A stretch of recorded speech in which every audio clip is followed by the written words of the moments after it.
কি হয়েছে বলবি তো? রাকিব আমাকে প্রপোজ করেছে। তারপর? দেখো মা, আমি না ওইভাবে কখনো ভাবি নাই। রাকিব আমার খুব ভালো বন্ধু, we are best buddy, but we are just friends. হ্যাঁ, জাস্ট ফ্রেন্ডস, কিছু না। আমাদের তো কোনো সম্পর্ক নাই ওরকম, মানে ভালো সময় যাচ্ছে ওর সাথে, আমার ওর সাথে থাকতে ভালো লাগে, আমরা দুজন দুজনকে খুব বুঝি, কিন্তু তার মানে তো কোনো রিলেশনশিপ না, হবে না কোনো রিলেশনশিপ ওর সাথে। মা, কে যেন এসেছে, আমি দেখছি।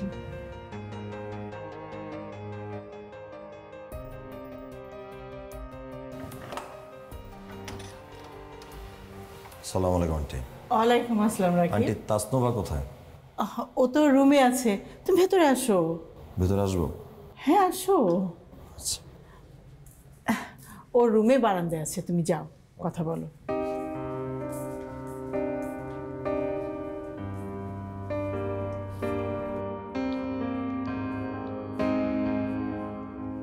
তোমার সাথে কিছু কথা বলতে চাই। আমার আসলে ফ্রেন্ডের অভাব নেই, আমার অনেক ফ্রেন্ড। আমি ফ্রেন্ডদের বিপদে তাদের ডাকে সবসময় চলে যাই।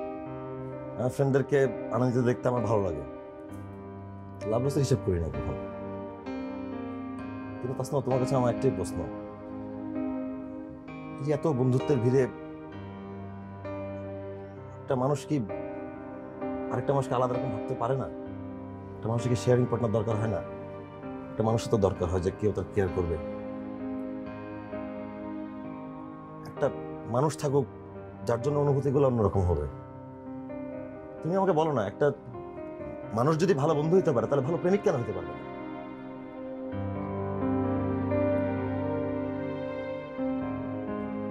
তুমি খুব ভালো করে জানতে আমি তোমাকে পছন্দ করি।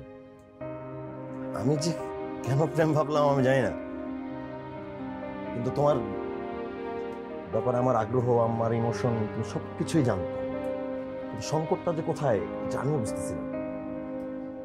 ফাইন, তোমার ফিউচার ডিসিশন, তোমার প্ল্যান থাকতে পারে, কিন্তু নিজের সাথে আসলে বোঝাপড়াটাও সহজভাবে হওয়াটা খুব জরুরি।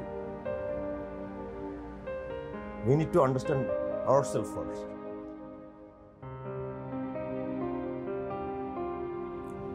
ভালো থাকো, বেস্ট অফ লাক। আমি অবশ্যই তোমার জন্য দোয়া করি। ভালো থাকো। শোন না,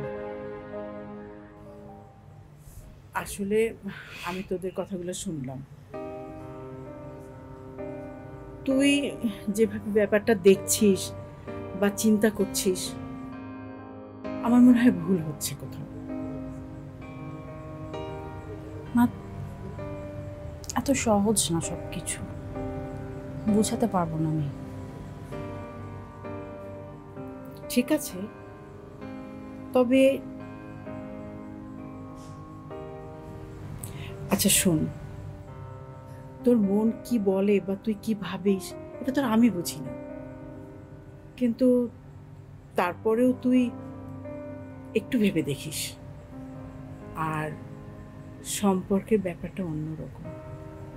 সম্পর্কটা না খুবই সহজ, এটাকে তুই জটিল করে তুলিস না। ঠিক আছে, তুই ভাব।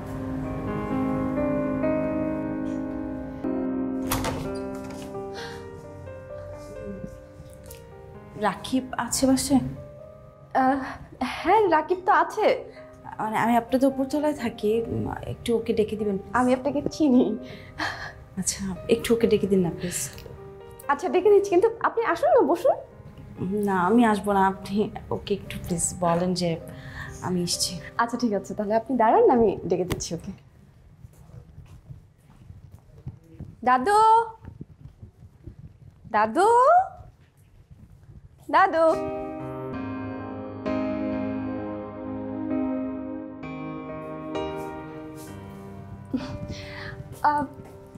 মনে হয় ডাকি বাসায় নেই, আমি খুঁজলাম ওকে, বাসায় দেখতে পাচ্ছি না, বাসায় কোথাও। আচ্ছা, কোনো সমস্যা হয়েছে কি?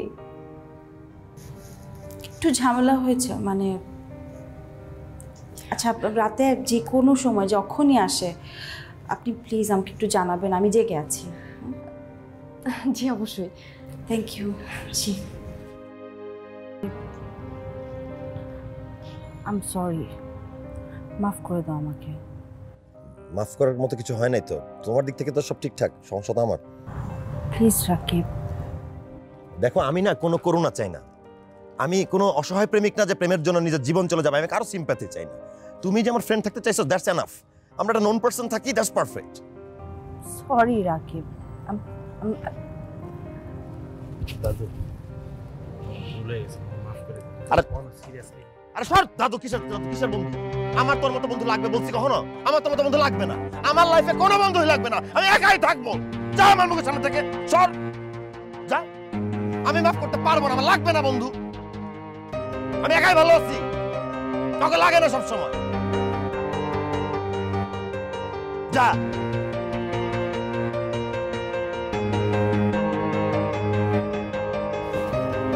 তুমি যেটা ভাবছো এই ব্যাপারটা এরকম না।